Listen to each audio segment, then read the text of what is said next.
ഇതുപോലെ പഠിച്ചിട്ടുണ്ടെങ്കിൽ എവിടെ കിട്ടിയത്? അത്രയും പഠിച്ചിട്ടില്ല, വേണ്ടി ഇപ്പോഴേക്കും പഠിച്ചുകൊണ്ടിരിക്കുകയാണ്.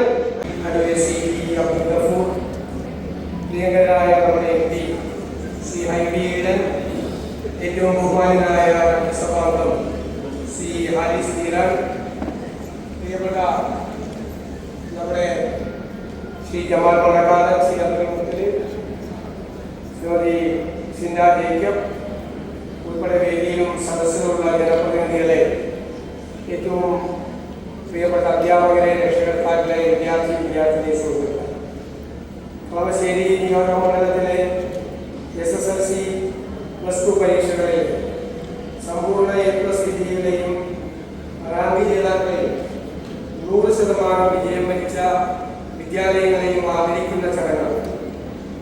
നമുക്കെല്ലാം പ്രിയങ്കരനായിരുന്ന ഈ നാടിന്റെ ജനനായകനായിരുന്ന ശ്രീ VK ഇബ്രാഹിം നിസാദിന്റെ നാമധേയത്തിലുള്ള എക്സലൻസ് അവാർഡുകളുടെ വിതരണമാണ് ഇന്നിവിടെ നടക്കുന്നത്. ഞാനൊരു ദീർഘമായ പ്രസംഗത്തിലൊന്നും മുതിരുന്നില്ല. നമുക്ക് എല്ലാവർക്കും അറിയാം, പരീക്ഷയിൽ കഠിനമായി അധ്വാനിച്ച് മികച്ച വിജയം നേടിയാണ് നിങ്ങളുടെ ഈ അവാർഡ് ഏറ്റുവാങ്ങാൻ ഇവിടെ എത്തിയിട്ടുള്ളത്.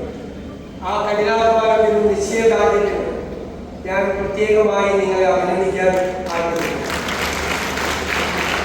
ഇനിയും നന്നായിട്ടുണ്ട്.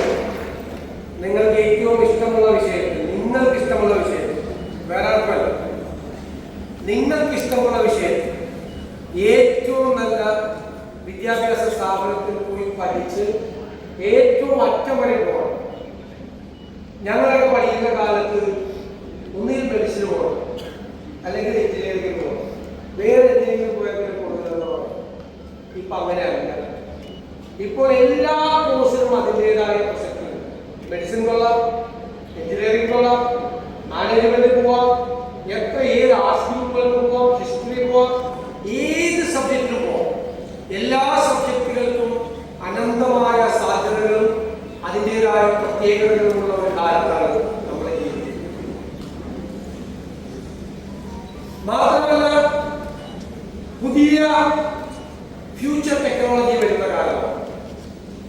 Artificial intelligence, quantum computing, robotic technology, semi conductor തുടങ്ങിയവ ചർച്ച, ബയോടെക്നോളജിയിലെ പുതിയ കാര്യങ്ങൾ, ജനറ്റിക് എഞ്ചിനീയറിംഗ്, ലോകം പുതിയ വിഷയങ്ങളിലേക്ക് വരികയാണ്. എന്താ കാര്യം? ഞങ്ങളുടെ കാലത്തും മനുഷ്യവംശത്തിന്റെ ചരിത്രത്തിലും എല്ലാം അറിവുകൾ ഉണ്ടായിരുന്നു. ഇൻ സെർച്ച് ഓഫ് നോളജ്, അറിവ് തേടിയുള്ള അന്വേഷണമായിരുന്നു മനുഷ്യന്റെ ജീവിതം. എല്ലാ കാലത്തും പുതിയ അറിവുകൾ ഉണ്ടായിരുന്നു. മനുഷ്യനുണ്ടാക്കിയ അറിവുകളാണ് മനുഷ്യവംശത്തിന്റെ പുരോഗതിക്ക് ഏറ്റവും വലിയ കാരണമായി. പക്ഷെ ആ അറിവുകൾ ഉണ്ടാകുന്നതിന്റെ സ്കെയിൽ എന്ന് പറയുന്നത്, തോത് എന്ന് പറയുന്നത് പഴയകാലത്ത് പോലെയല്ല. ഇപ്പോൾ വളരെ വേഗത്തിലാണ്. ലോകമെമ്പാടും ഓരോ മിനിറ്റിലും ഗവേഷണങ്ങൾ നടത്തി പുതിയ പുതിയ അറിവുകൾ ഉണ്ടാവുകയാണ്. മനുഷ്യന്റെ ക്രിയേഷനാണ് ആർട്ടിഫിഷ്യൽ ഇന്റലിജൻസ്. ഞാനൊരു പുസ്തകത്തിൽ വായിച്ചിട്ട് ഞെട്ടിപ്പോയി. കാരണം ഈ ദശകത്തിന്റെ അവസാനമാകുമ്പോൾ ആർട്ടിഫിഷ്യൽ ഇന്റലിജൻസ്, അതിന്റെ ബുദ്ധി ഹ്യൂമൻ ഇന്റലിജൻസിന്റെ ഒപ്പത്തുള്ളത്, നമ്മുടെ ബുദ്ധിശക്തികളൊപ്പം. പിന്നെ ഒരു 4-5 കൊല്ലം കഴിയുമ്പോൾ അത് മനുഷ്യന്റെ ബുദ്ധിശക്തിയെ ബൈപ്പാസ് ചെയ്ത് നമ്മളെക്കാൾ സൂപ്പർ ഇന്റലിജന്റ് ആവും. ആലോചിച്ച് നോക്കി, ചരിത്രത്തിൽ ഇതുവരെ മനുഷ്യന്റെ ഒരു ക്രിയേഷനും ഒരു സൃഷ്ടിയും മനുഷ്യന്റെ ബുദ്ധിയേക്കാൾ കൂടുതൽ പോയിട്ടില്ല. മനുഷ്യന്റെ കൺട്രോളിലായിരുന്നു. അതിലപ്പുറത്ത് പോവുക. ലോകത്ത് എല്ലായിടത്തും മാറ്റങ്ങൾ വരികയാണ്. ഹെൽത്ത് കെയറിൽ, ആരോഗ്യ സംരക്ഷണത്തിന്റെ കാര്യത്തിൽ വലിയ മാറ്റങ്ങൾ ആർട്ടിഫിഷ്യൽ ഇന്റലിജൻസ് കൊണ്ടുവരികയാണ്. വലിയ മാറ്റങ്ങൾ കൊണ്ടുവരികയാണ്. ഗവേണൻസ്, ഭരണത്തിന് ഞങ്ങളെല്ലാം ഇപ്പോൾ ആർട്ടിഫിഷ്യൽ ഇന്റലിജൻസിന്റെ സഹായത്തോടു കൂടി ഡാറ്റ ഡ്രിവൻ ഗവേണൻസ് കൊണ്ടുവരികയാണ്. മുഖ്യമന്ത്രിയുടെ ആവശ്യമടക്കം. കാരണം വേഗത്തിൽ കാര്യങ്ങൾ ചെയ്യാൻ, കോർഡിനേഷൻ നടത്താൻ, പെട്ടെന്ന് കാര്യങ്ങൾ തീരുമാനമാകാൻ, ഡേറ്റ കിട്ടാൻ, എല്ലാം അങ്ങനെ ഡേറ്റ മാനേജ്മെന്റ് തന്നെ ഏറ്റവും പ്രധാനപ്പെട്ട സബ്ജക്റ്റാണ്.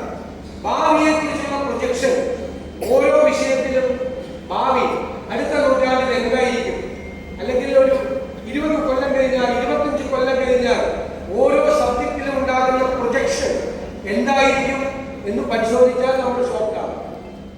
ഈ ഭാവിയെ കുറിച്ച് പഠിക്കുന്നത് പോലെ തന്നെ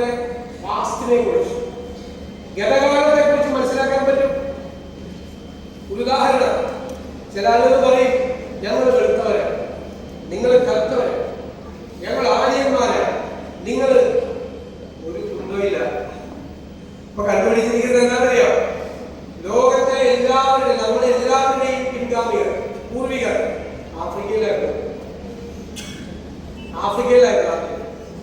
ഇന്ത്യയിലേക്ക് അവർ എങ്ങനെ വന്നു എന്ന് ഇപ്പൊ കണ്ടുപിടിച്ചത് 10,000-കണക്കിന് വർഷങ്ങൾക്ക് മുമ്പ് അഫ്ഗാനിസ്ഥാനിലുള്ള ആദ്യത്തെ സംഘം അവർ വന്ന ഭൂത്തപ്പുലികളാണ്.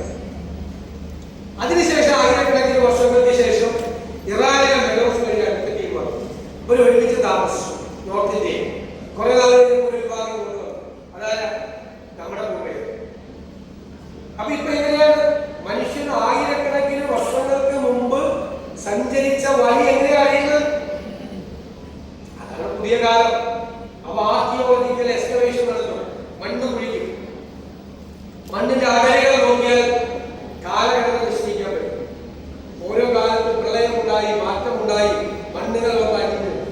അപ്പൊ ചിലപ്പോൾ തലയൊട്ടി കിട്ടും, അല്ലെങ്കിൽ ഒരു മൃഗത്തിന്റെ അസ്ഥികൂടം കിട്ടും, എല്ല് കിട്ടും. അത് ജനറ്റിക് പരിശോധന നടത്തുന്നു. ജനറ്റിക് പരിശോധന നടത്തിയാൽ, ആ തലയോട്ടി പരിശോധന നടത്തിയാൽ കാലം നിശ്ചയിക്കാൻ പറ്റും. എത്രായിരം വർഷങ്ങൾക്ക് മുമ്പാണ് ഇതിലൂടെ മനുഷ്യന്റെ മൂവ്മെന്റ് ഉണ്ടായത് എന്ന് കണക്കാക്കാൻ പറ്റും. അങ്ങനെ കണക്കാക്കിയിട്ടാണ് വർഷങ്ങളെ ഇപ്പോൾ കണക്കാക്കിക്കൊണ്ടിരിക്കുന്നത് പഴയ കാലത്ത്. അപ്പോൾ എല്ലാ വിദ്യകളും പൊളിച്ചടുക്കി അറിവിന്റെ ലോകം വികസിക്കുക. അതാണ് നോളജ് എക്സ്പോഷൻ എന്ന് പറയുന്നത്. അപ്പൊ നിങ്ങൾ മനസ്സിലാക്കേണ്ടത് നിങ്ങൾ ആ കാലത്താണ് ജീവിക്കുന്നത്. ഇപ്പൊ പഠിച്ച് ചിലപ്പോൾ എഞ്ചിനീയറിംഗ് കോളേജ് കഴിഞ്ഞ് പഠിച്ച് പുറത്തു വരും, പഠിച്ച വിഷയം ഔട്ട്ഡേറ്റ് ഉണ്ടാവുക, കാലഹരണപ്പെടുക. എന്തുകൊണ്ടാണ്? പുതിയ അറിവുണ്ടാവുക.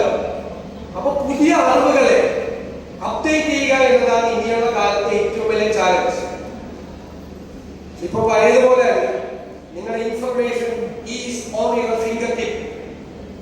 എന്റെ ജവാൻകാരുടെയൊക്കെ കാലത്ത് ഒരു പുതിയ കാര്യം അറിയണമെങ്കിൽ എന്തൊരു പാടാൻ. ലൈബ്രറി പോയാൽ കിട്ടില്ല, അധ്യാപകരെ പറ്റി ചോദിച്ചാൽ അറിയില്ല, അന്വേഷിച്ച് കണ്ടുപിടിക്കണം. ഇപ്പൊ ഞാനിവിടെ സംസാരിക്കുമ്പോൾ എനിക്ക് പേടിയാണ്. പിള്ളേരുടെ കയ്യിൽ മൊബൈൽ ഫോണുണ്ട്. ഞാൻ ഈ പറഞ്ഞ സാധനമൊക്കെ കുത്തി നോക്കിയിട്ട് എഴുതിക്കുന്നുണ്ട്.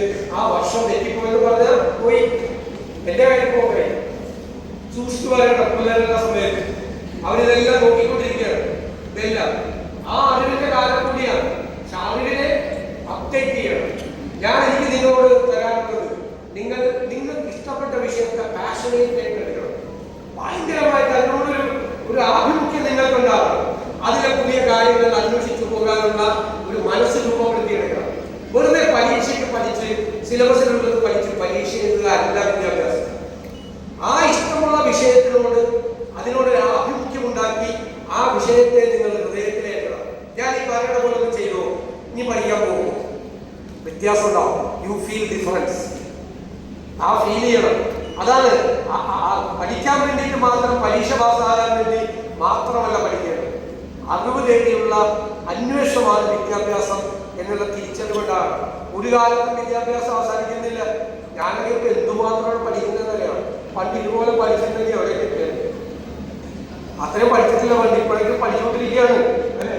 എല്ലാവരും സുപ്രീം കോടതിയിൽ പ്രാക്ടീസ് ചെയ്യാൻ രാജ്യസഭ അംഗമാണ്. പഠിച്ചുകൊണ്ടിരിക്കുകയാണ്. രാത്രി ഉറക്കവച്ചിരുന്നു. ഇതുപോലെ നമ്മൾ പഠിക്കുന്ന കാലത്ത് പഠിച്ചിട്ടില്ല. ഞാൻ ഇതുപോലെ സാമ്പത്തിക ശാസ്ത്രം പഠിച്ചിട്ടില്ല. പണ്ട് കോളേജിൽ പഠിക്കുമ്പോൾ പഠിച്ചിട്ടില്ല. ഇപ്പോഴാണ് പഠിക്കുന്നത്. പഠനത്തിനൊരു ഇതുമില്ല. നമ്മുടെ ശ്വാസം അടയുന്നത് വരെ നമ്മൾ പഠിച്ചുകൊണ്ടിരിക്കുക. അതാണ് മനുഷ്യൻ. അറിവ് തേടിയുള്ള മനുഷ്യന്റെ നിരന്തരമായ യാത്ര. അതിനെ ഭയങ്കര രസകരമായി എടുക്കണം. ഈ ഒരു ശല്യം പോലെ പുസ്തകം തുറക്കുമ്പോഴേക്കും നമുക്ക് ഉറക്കം വരും, ദേഷ്യം വരും, ഒന്നും ചെയ്യരുത്. പുസ്തകത്തിൽ നമ്മളൊരു താൾ തുറക്കുമ്പോൾ ആ പുസ്തകത്തിൽ എന്തോ ഒരു അറിവ്, എനിക്കറിയാത്ത ഒരു അറിവ് അവിടെ ഒളിച്ചു വെച്ചിട്ടുണ്ട്. ഒരാൾ, അറിവുള്ള ഒരാൾ അല്ലെ? അയാൾ എന്തുമാത്രം കഷ്ടപ്പെട്ടാണ്, എന്തുമാത്രം ഗവേഷണം നടത്തിയിട്ടാണ്, എന്തുമാത്രം ബുദ്ധിമുട്ടിയിട്ടാണ് രാപ്പകൽ ഉറക്കമളച്ചിരുന്ന അയാൾ ഗവേഷണം നടത്തി അയാൾ കണ്ടുപിടിച്ച ഒരു പുതിയ അറിവിനെ ഞാനും കൂടി ഈ താഴ് തുറക്കുമ്പോൾ അറിയാൻ പോവുകയാണ് എന്നൊരു ജിജ്ഞാസ. അതാണ് ആ ജിജ്ഞാസ വിദ്യാഭ്യാസത്തിന്റെ പഠനത്തിന്റെ ഭാഗമാക്കി മാറ്റണം എന്ന വിനീതമായ അഭ്യർത്ഥന ഞാൻ നിങ്ങളുടെ മുന്നിൽ വെച്ചുകൊണ്ട് മനോഹരമായ ഈ അവാർഡ് പരിപാടി, MLA അവാർഡ് പരിപാടി സംഘടിപ്പിച്ചിരിക്കുന്ന മന്ത്രി കൂടിയായ നമ്മുടെ പ്രിയങ്കരനായ ശ്രീ അബ്ദുൽ ഗഫൂറിനെ ഞാൻ പ്രത്യേകമായി അഭിനന്ദിച്ചുകൊണ്ട് നമുക്ക് ഒരു ജ്യേഷ്ഠ സഹോദരനെ പോലെ ഞങ്ങൾക്കെല്ലാം ഇഷ്ടമായിരുന്ന ശ്രീ DK ഇബ്രാഹിം സാഹിബിന്റെ ഓർമ്മകൾക്ക് മുന്നിൽ ആദരവുകൾ അർപ്പിച്ചുകൊണ്ട് ഞാൻ ഈ ചടങ്ങ് ഉദ്ഘാടനം ചെയ്തതായിരിക്കുന്നു. അടുത്തതായി ഈ ചടങ്ങിന്റെ ഏറ്റവും അഭിമാനകരമായ നിമിഷത്തിലേക്ക് നമുക്ക് കടക്കാം. കളമശ്ശേരി നിയോജക